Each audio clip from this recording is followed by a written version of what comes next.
एवढा व्हिडिओ पण नाही झालेला आहे. विषारी वर्गातला इथं कर्मचाऱ्यांनी बघितलं होतं सिक्युरिटीनी, तर इथं आता पडित आहे म्हणजे कारखान्याची काम चालू आहे ग्राउंडचं. तर ग्राउंडच्या इथं अडचणीमध्ये तो मातीमध्ये येऊन बसलेला भीतीच्या कडेला. इथं 1-2 जणांनी बघितलं, त्याच्यामुळे तो इकडं मोकळ्या पटांगणात आला. इकडं त्याला आपण सुखरूपरीतीने पकडलेला आहे.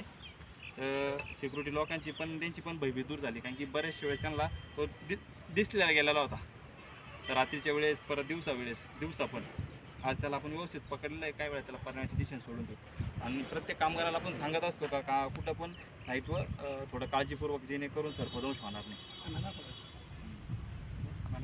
नमस्कार मित्रांनो, आता जे रेस्क्यू केलेलं नाग बघू शकतात किती ॲग्रेसिव्ह आहे. आपल्या भागामध्ये याला गवाळ्या नाग, तसं स्पॅक्टिकल कोब्रा या नावाने ओळखला जातो. त्याच्या स्पॅक्टिकल मार्क असतो, याच्यावर मार्क नाही, पण याच्या स्पॅक्टिकलवर गुळचिडं चिपकेले.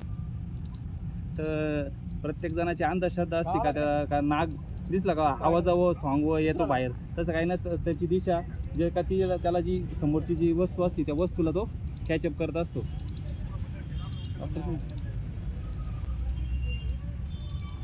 तुम्ही समोर या, पुढे या, पुढून या. बघू शकतात कशा प्रकारे तो ॲग्रेसिव्ह झालेला आहे. बरं नाही याच्यात नाही कर भाषेत कर.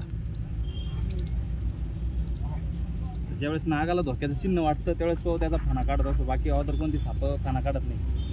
तर आपण सुखरूपतेने धरलेला होता. फळाच्या मूळमध्ये बरं का, फळाच्या मूळमध्ये आले. मग परिसरामध्ये काम करायचं काम, ग्राउंड बनवायचं काम चालू आहे बंद पडलेल्या साखर कारखान्यामध्ये.